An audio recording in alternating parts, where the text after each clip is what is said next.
On August 25th, 2015, the Steelers would make headlines by signing former Pro Bowl quarterback Michael Vick. Fresh off a stint in Philly and another stint somewhere else, just 7 weeks after signing, Vick would have to lead the Steelers into battle against Phillip Rivers and the San Diego Chargers. The flashes of greatness were still present, albeit increasingly more rare. He had to learn how to win from the pocket when his athleticism wasn't able to carry him all the way through. Can he lead our black and gold brigade to the almighty dub? Let's see what you got, Mike. They seem to be prepping Vick for the game by showing him a female in heat and removing his muzzle. Okay, I'll stop at the low-hanging fruit. Right off the bat, it's Vick doing what he does, play-action passes and fighting the tight end. No matter the quarterback, Michael Vick, Ben Roethlisberger, Charlie Batch, or frickin' Tommy Maddox, Heath was always money. I can see why Ben never wanted to play without him. Wildcat spotting. First one goes for only 2, but the second one goes for 5, and that's basically the name of the game without Ben, setting up easy third downs for Vick. But by this point, we've forgotten that Todd Haley is our OC at this time, and Michael Vick takes a deep shot, which is a phrase that fills me with just a bit of terror, and it's incomplete. Chargers start out with Antonio Gates running one of the 4 routes he ever ran in his career, so, first down. I really can't explain it, dude. Danny Woodhead on the second play getting a huge gain and getting pulled down by his face mask just for good measure. And then the third play, Rivers sees something in the defense, changes the play, and hits Gates on another of the 4 routes, and the Chargers are up 7 early. Well, that was quick. Get this jackass off my fucking screen. I don't know what this says about him, but Le'Veon Bell is the only running back that I would look at 3rd and 5 with and say, yeah, he'll get it. Like, I love Jerome, but he wasn't necessarily a 3rd and medium specialist. I'll give Bell his flowers. The guy was sensational before he ruined his career. So anyways, how do they fall? Oh, they're already punting. Okay then. The Chargers basically said, we got our 1 touchdown, we're good for now. 3rd down already, and Todd Haley finally remembers that he can just put Antonio Brown on a crosser and get free yardage. Just like that, we're in San Diego territory. Fuck you, Spanos. 2nd and 7, and yikes. Mike with a Mitch Trubisky-level throw that, if I didn't know any better, was intended for the opposing team. Lucky break. Todd Haley seems to get the hint and immediately starts calling screens and slants. Mike Tomlin's Steelers and committing stupid, unnecessary penalties. Name a more iconic duo. I'll wait. Seriously, just total lack of discipline. Defense is going to have to do a lot of the heavy lifting in this one. On that note, here's them almost giving up a 2nd and 23. Like a defense that hasn't seen checkdowns before. But remember, this is Phillip Rivers, and there's 3 things he loves. Back-breaking interceptions, unnecessary deep shots, and having children. Wildcat sighting. On 2nd and 12, bold strategy Cotton, but okay, it sets up a manageable 3rd and 6. But Markus Wheaton's, and we gotta give it back. This punting competition has been a blast. We should have Maroon 5 as the soundtrack. You can tell this is going to be one of those games where the team that runs the ball better is going to win. And so does Todd Haley. He does the smart thing, keeps feeding his bell cow, and it finally starts to work. Excellent reads by Bell, especially on the counter. Eventually the running and even the Wildcat finally run out of steam, and wait, is that a baby-faced Boz? Young Chris Boswell makes his first start as a Steeler. This was unbelievably kicker number 4 for us on the year. Sean Sweezum was injured in the Hall of Fame game, Garrett Hartley was injured in the preseason, and Josh Scobie was released for, being trash. Get the fuck out of here, Josh Scobie. We need to get rid of that motherfucker. He's sorry as fuck. He was sorry in Jacksonville. He's sorry with us. But you know what they say, 4th time's the charm, and boy did we strike gold with this guy. As of 2023, he has more 50-plus yard field goals than every previous Steelers kicker put together. Seriously, listen to that sentence again. They need this to go through the uprights. First NFL field goal attempt from 47, Chris Boswell. Those sarcastic cheers from the Steeler fans still crack me up years later. Now back to the defense, and you gotta be kidding me. Jarvis Jones got a sack? Is this real life? Is this real life? 27 snaps so far for the offense, and 16 of them have been to Le'Veon Bell. And credit to Tomlin and Haley, they never wavered, and you can see it. San Diego's defense is breaking on the ground, and it's not even halftime yet. But man, this offense just can't seem to get anything going through the air. And with a receiving core featuring Antonio Brown, the best wide receiver in Steelers history, and Heath Miller, the best tight end in Steelers history. Absolutely brutal.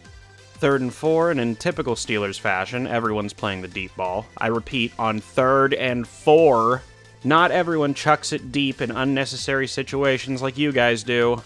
I know it's Phillip Rivers, but he'll make the right decision sometimes as long as it doesn't involve contraception. Chargers remember that Antwon Blake is on our defense for some ungodly reason, and that's a free first down. But a 60-yarder? In this economy? Nah, son. This is the kind of football game that Patriots fans love.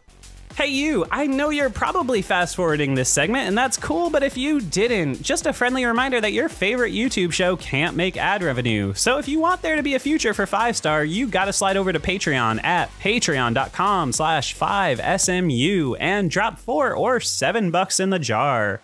That's like $30 for the rest of the season. I know you can swing it.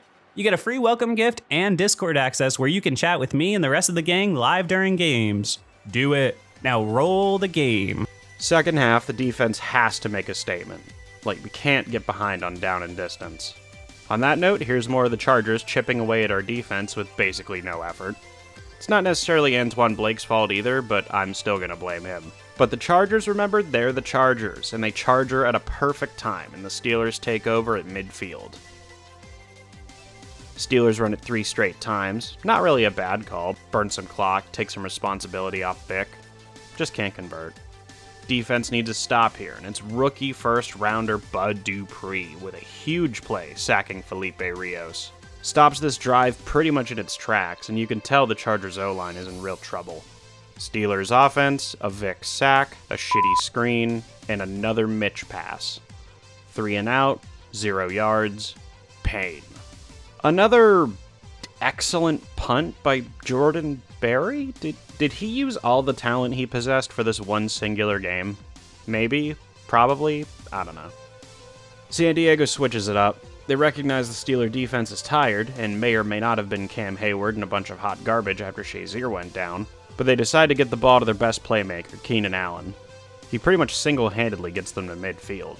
But remember, Phillip Rivers is their quarterback, and he throws what looks like a Superman punch in MMA rather than a pass in the NFL. But it's okay. He follows that up with a pick 6 to Antwon Blake. What the actual fuck?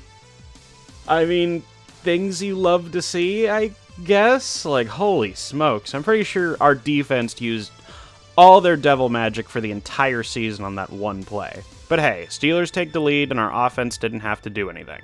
I'll take it. Rivers goes back to work, keeping it short and not giving the defense many more opportunities to make plays.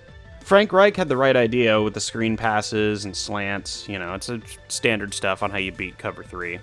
Eventually, they basically run the same play twice in a row and the defense holds. And San Diego ties it at 10. The Steelers have 78 passing yards through 3 quarters. The more things change, the more they stay the same. 3rd and 6, and Mike Trubisky rears his ugly head again, and that's 3 interceptions the Charger defense has left on the field. He was never the best passer, but it's clear that his tank is very close to E at this point. He needs one big play to win this game, and he just doesn't seem to have one left. Floyd on Ross Cockrell, that's an auto first down. 3rd and 10, Steelers try out the controversial leave Antonio Gates open by 10 fucking yards defense, and that's another auto first down. I swear to God, look it up. He ran like 4 routes his whole career, and just nobody could stop him. Speaking of Gates, it's route 3 of Gates' arsenal, and just like that, San Diego goes up by 7 with 8 minutes left. Do or die possession for this offense. Period. Chargers second half yards, 205. Steelers second half yards, 10. You're missing your star quarterback, and you have the ghost of Michael Vick in. Don't blink. Best in the NFL so far. 11 of 15 tonight. Vick wants to take a cut. Downfield. Oh, he's got a man! Markus Wheaton! Flag is down, and Wheaton's in for the touchdown. Mike Vick says, quit criticizing me. The offense needed that like a dry sponge needs water. After all the ball washing commentators gave Phillip Rivers after he finished throwing a pick 6 to the worst safety in football, Now he's got to go right back out and do it again. By this point, San Diego's offense has the blueprint though. Checkdowns, runs, and pick plays. Once the team figures out we're usually helpless when they decide to go short, it's a problem. Eventually, a pass batted at the line forces them to try a 54-yarder. Damn. 3 minutes to go, down by 3.